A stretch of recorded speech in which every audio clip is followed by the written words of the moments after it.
Hello. That was a bit creepy, wasn't it?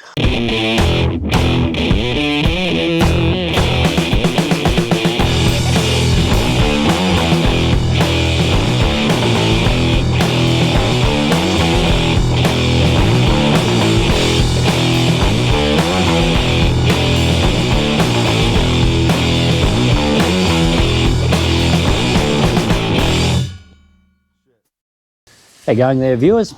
Welcome to another episode of Sailing Head Injuries, and in particular, boat talk from the backyard. I've had a few questions about this thing, the mast gate that I made. This is the prototype that I made. Had a few questions on the YouTube channel and also via my Facebook page. If we could have a bit more detail about it. I've got some viewers out there quite interested in it. So I thought, well, okay. I'm getting over COVID at the moment, so I'm not going sailing, and it's also just too bloody cold at the moment. Like, really, it's not fun at all. But anyway, here I am in the backyard with head injuries and the mast gate. Now, I did see something similar to this on the internet of all things. I think it was a McGregor site. They called it a slug gate because of the way it works, which is the slug goes down the luff track or mast track, as opposed to it being bolted to the mast, which is what I wanted to come up with. I wanted to come up with a way that I didn't have to go drilling holes into my mast and tapping things and doing that sort of stuff. I wanted to try and find a way of doing it where it just basically slid down the track.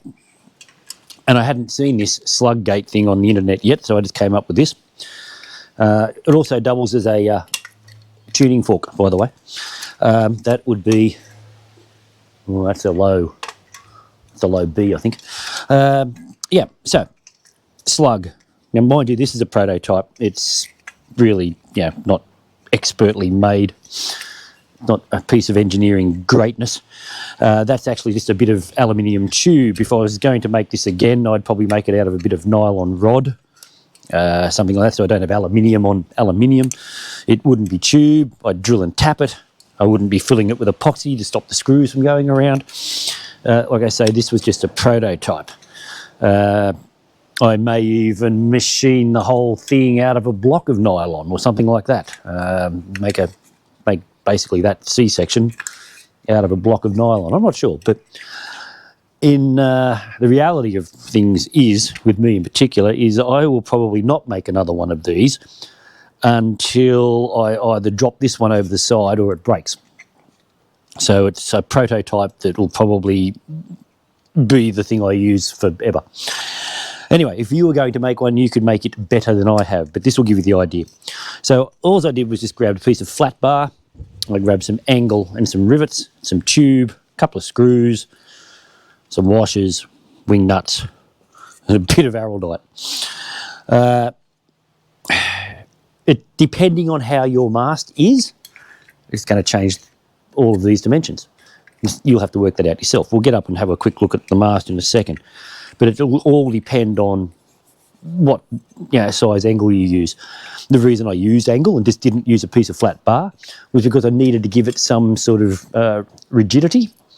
You can see it has got movement in it as such, but you can imagine what that would be like if it was just a piece of flat bar. That would just be flapping around. Wouldn't work at all.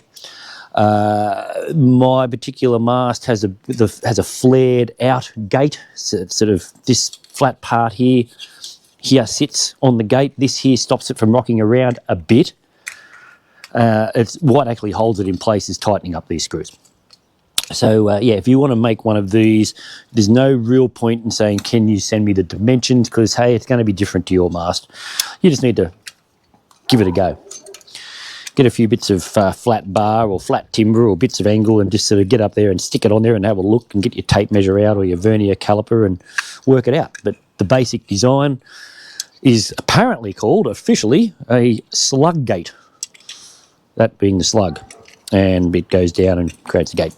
So let's get up on the mast. I'll fit it and we can talk a little bit more about it.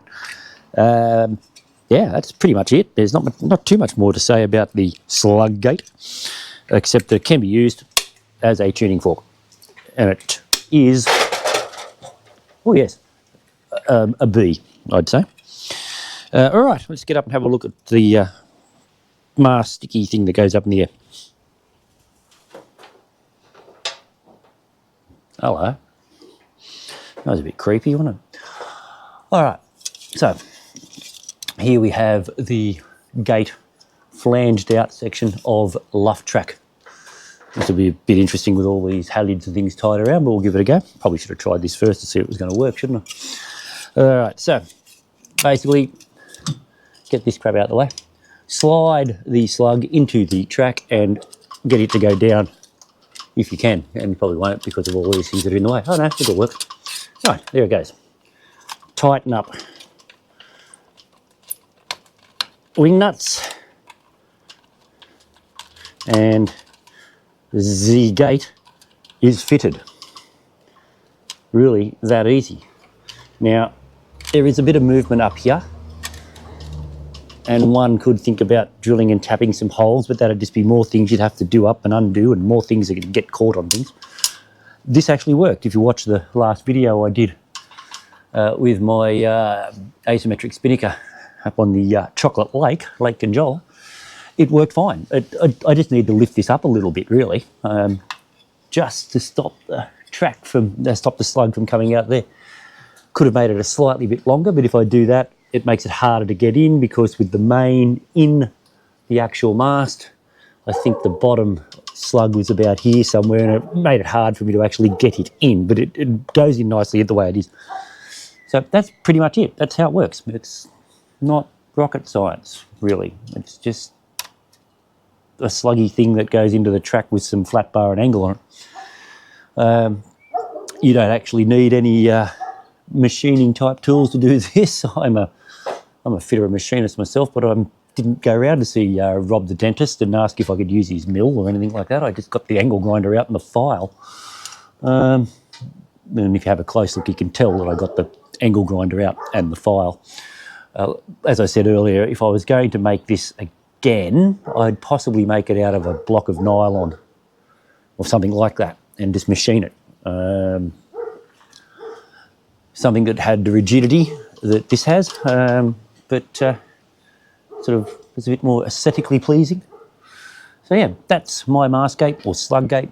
It may work for you. There's so many different ways you can do this, but for me, I just wanted something that I didn't have to go drilling and tapping holes into my mast, and I could just slide it in and slide it out, and it worked really well. If you, like I say, in that last video, I edited out the part where I was dancing the dance of joy, because it actually worked really well, and it makes it so much better now.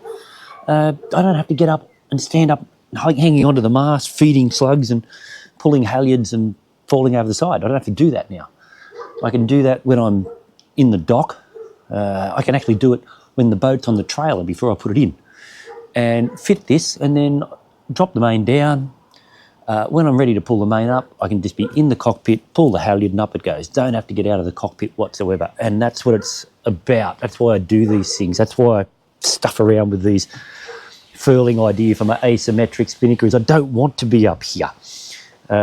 It's okay if you're on a nice flat lake in 5 knots, that's different. But if I decided to go for a decent sail in a breeze, say like today, where there's wind waves and you know it's all happening, it's pretty easy to go over the side and wave the boat goodbye, and especially when it's on autopilot, and stick your hand up and hope someone sees you. You know, it's don't want to be up here too much. If you are up here, it's got to be safe. You've got to be in the right conditions.